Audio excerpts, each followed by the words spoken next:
I will talk about how can you find notifications on your Cambly app. We're going to figure out the solution or know how you can do that on your app. So you just follow this ways, then it's going to work with you. So all you have to do, you just go down here, you click here on profile down here, you just click on it.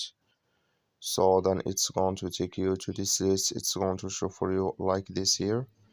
Then all you have to do, so you just click here on notifications here, just click on it.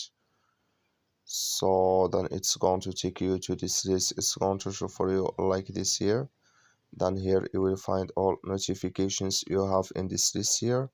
I have no notifications yet, but if you have it, you will find it here in this list on your Cambly app. So that's all you have to do. That's all. I wish you I get it. That's all. Thank you for watching. Don't forget to support us by liking and subscribe.